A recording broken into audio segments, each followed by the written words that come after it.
Artists, now that we have the shell of our turtle woven, we are ready to begin creating the head, the fins, and our background.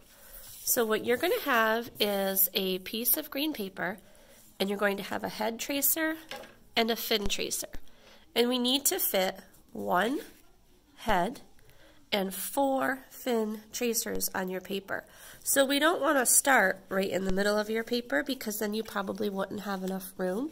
You want to always start on the edges or corners of your paper so that way you know you can fit as many in as possible. So I could always flip these fins around depending on where they need to fit because I need to fit 4 of them. So let's see where I can place mine. I can place the head right here in the corner. So I'm going to trace the head shape. These are going to get cut out, so it's okay if my lines kind of touch. And I need 1 fin. Let's see if I can fit another one in here. I think I can fit another one right here. This is 2.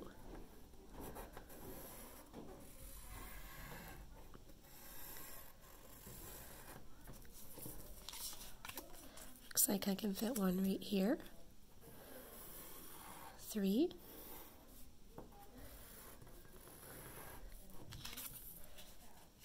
And 4.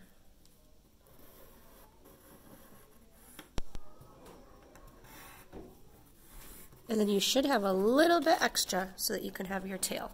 Once you have 4 fins and 1 head traced, you're going to go ahead and cut those shapes out.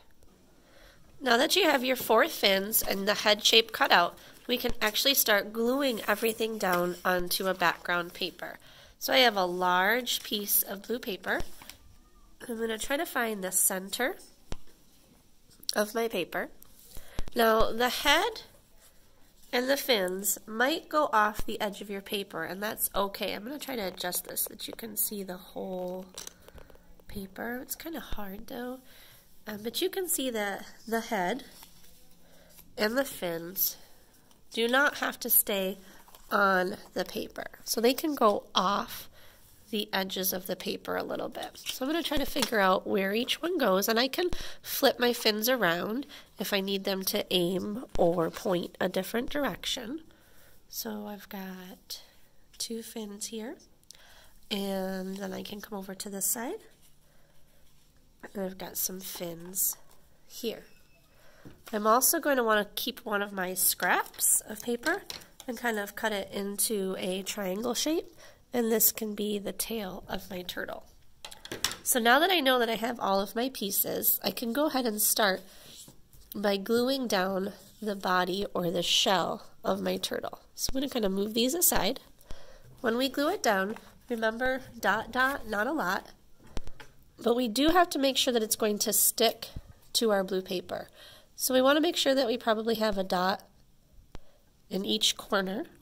That's important. Probably 1 on the side. And I would suggest maybe a couple of dots right down the middle. So even though we have a lot of dots of glue, we're still not wasting our glue by spreading a bunch all over the place.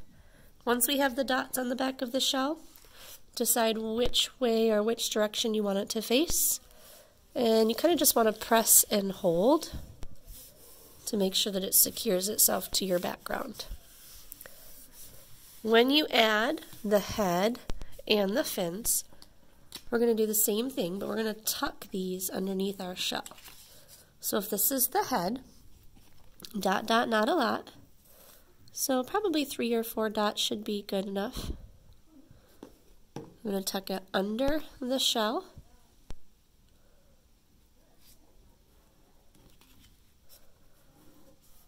And if I think that the head might come up a little bit, I'm going to put a few dots under the head also.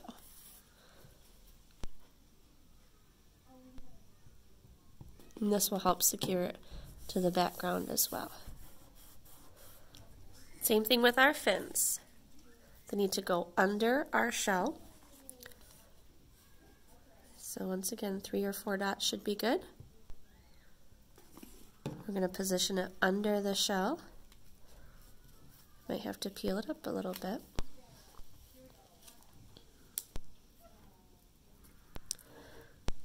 and push. Now because our fins are probably going to go off the edge of the paper, we don't need to secure them to the blue. And I want you to continue doing this until you have the head, all 4 fins, and your tail attached. When everything has been attached to your background, you can use a brown and you can give your turtle some eyes. Now, the turtle's eyes are going to be on the side of its head. You're not going to see the eyes on top because if you think about a turtle's head, their eyes are on the side. So we would maybe only kind of see a little shape on the sides. So I'm not really going to give it too big of pupils or anything, and we wouldn't really see the turtle's mouth. The last thing that we can do is we're going to write our name and our code in the lower right hand corner, and we are going to add a background. And I want you to think about an ocean that is nice and clean and free from pollution for our sea turtle. So you can use the crayons and you can add things, maybe some bubbles in the water with some of your white or blue crayons to help show that our turtle is breathing underwater. You can even add some plants or some coral, anything that you would see in a nice, clean, pollution-free ocean. So we wouldn't want to put any of the trash or things that you might actually see right now. We're hoping that our turtles have more of a clean, pollution-free environment to live in. When you are finished, you will have created a paper weaving to turn into a sea turtle and attached it to an underwater environment.